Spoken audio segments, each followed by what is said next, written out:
You can see that overtrading and revenge trading is ugly. You know you don't want to go there, and yet what happens is one of the most common problems in trading. It keeps happening over and over again, despite all the interventions. Now, the deal for me is when I look at these two phenomenon, revenge trading and overtrading, what I recognize is that they're actually symptoms of something deeper. And often we don't look to the deeper root of the problem. We want to stay up here and attack it behaviorally and make it go away by willpower or by some fancy words we say to ourselves or some visualizations that get away from it. But the thing is, the problem is occurring in the emotional brain, that which I call caveman brain. And it just so happens it doesn't think. It emotes. It reacts. It is built from, hundreds of millions of years ago, and as humans, 6 to 8 million years ago, to be able to sit there and go, you know something? There's a change in status in the environment. We have to change now. Now, back then, 100,000 years ago, 200,000 years ago, 50,000 years ago, 10,000 years ago, it's a pretty pricey thing. It was a pretty dangerous world. Not like, we don't get attacked by saber-toothed tigers walking out of my house, big bears. All that's gone. But that was common. So I want you to see is that when they had a chance of taking advantage of something, they had to jump on it right then. Or that opportunity to be gone and gone forever. And also, conversely, what happens is that they feel attacked, like the trade going against you. They viewed that as an attack on their being, their biology, their life. And they weren't fighting for capital restoration. They were fighting for their very lives. They were going to fight into the last breath. Now, we've now gone from just the behavior to an understanding of the evolutionary psychology that lies behind it. Okay? That's what we would call nature. Now, let's take it one step further, though. Let's take a look at this in a case study that examines this and really looks at it. And the case happens to be a female who is a very good trader. She has a mid-six-figure account. She has been living a very good life, thank you, for the last 5 or 6 years. She's made that 3%. Okay? And yet, in her background, there is still a tendency to overtrade. And it comes out of the blue. And what happens, obviously, once you overtrade and you take a loss, you want to get it back. You want to get it back right now. And suddenly that urgency to get in and take advantage of something, to prove something, suddenly turns into a life and death situation of get it back, before the saber-toothed tiger eats me. So what happens with this particular woman is she grew up in a very, very affluent home. And it just so happens it was very patriarchal. That means everything was about the men.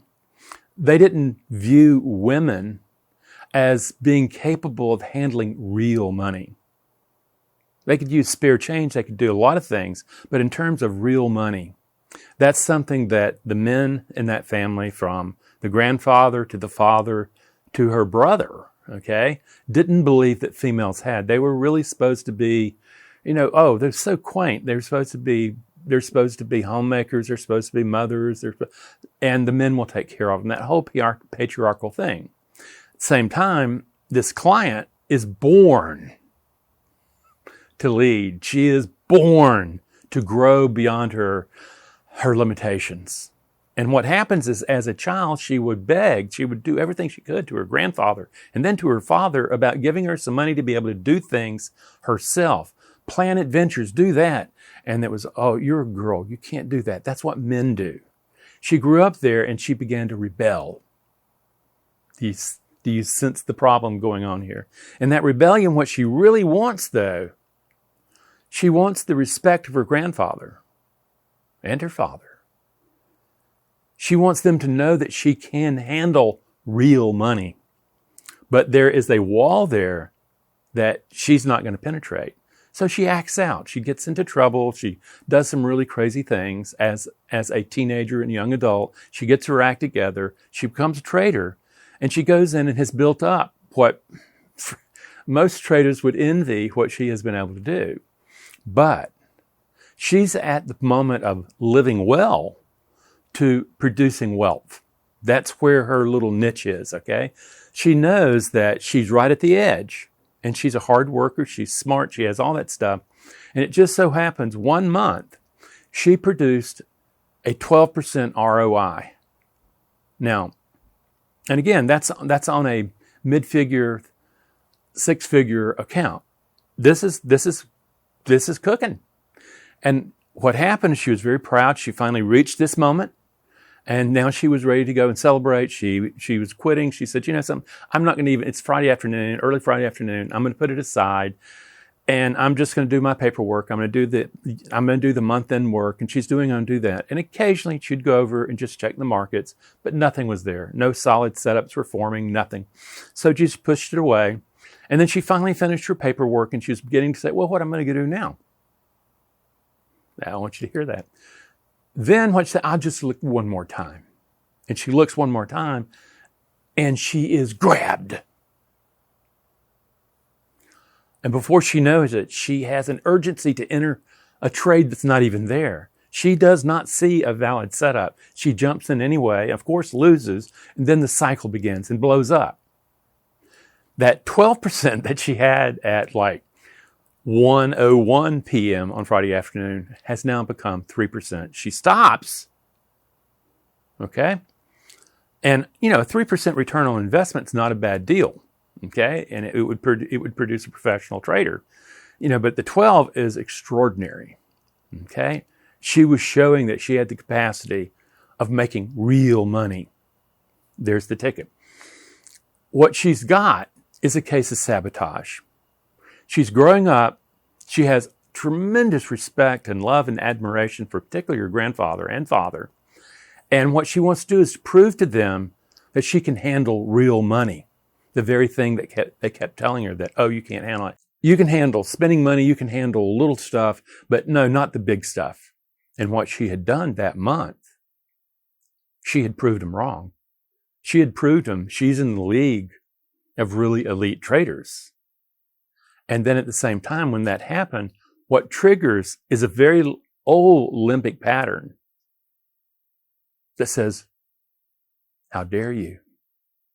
Who says that you're worth real money? Who says you could work with real money? You're disobeying. And what happened is she's in a fight right now. She's in that rebel that's going to fight back. I can do this. And she's also in this thing of where she's grown up in this system. It's what she sees through. And that fight ends up moving over into overtrading and then revenge trading. And what she's done fundamentally, based on her family system rules, she got out of the zone of her acceptance and she blew herself up. And she's left with pity. Then she's left with like, I don't deserve this. I don't deserve this. The truth is, she was going to buck up against that particular ceiling. It's in her nature to want to lead, to want to grow. And at the same time, as in breaking through that, she has to deal with the history. She has to deal with that history saying, no, girls don't get a hold of real money. They don't go out and make fortunes. And yet, there she was. She was proving that she could do it. And then suddenly, she sabotages herself, pulls her back down to where she's just fighting for respect again. That's where she's been for 5 years. Fighting for respect. Oh yeah, she's making money. She lives by herself. She has good income and stuff like that. But she doesn't have wealth. She was right at it. She literally, in this particular case, she snatched defeat out of the jaws of victory. And what I want you to recognize is it all had to do with triggering an old belief that she inherited from her family system for generations and generations and generations. It is time now where she's going to have to learn to love herself, to apply that love and say, you know something, I can rebuild this. I can become that, and do it from a ground of being that says, yes, I am worthy. I don't have to prove anything to my family system, to the patriarchy. All I really have to do is to show myself that I love myself enough and I have the discipline, I have the courage, and I can calm myself so that I don't do stupid stuff, sabotage myself, and go back and get sucked back in to the currents of that family system. Doesn't mean you can't love that family system. It just means you have to step beyond it, let them go, and realize that you have always been inventing this. Friends, you can do this too. Come and learn. Come and learn about how you can take all that stuff where you've been overtrading and revenge trading and realize and get down to the bottom of it. If you're a serious trader, you're going to have to do this. And then go, you know something? I am ready to find a new ground of my being where I am inherently worthy of building this new wealth. Okay? It's not about my net worth. It's not about my self-worth. It's not about whether I matter. It's about my competency, the emotional intelligence that I bring into this moment. Because the truth is, I am becoming captain of my own destiny. I don't hear the voices of my ancestors calling out my name to tell me where I can go. I'm now at the fork in the road, and I choose the one less traveled. Watch the video, come to the webinar, really take a look at the reading that I've provided this time, and decide you're at the fork. Do you really want to take that fork? You're going to have to take full responsibility for your results. You're going to have to come to the moment of where, yes, I am responsible for the beliefs that I bring and project onto the markets. And I can face them. And I can master them to begin working on a higher level. Real money. Be well.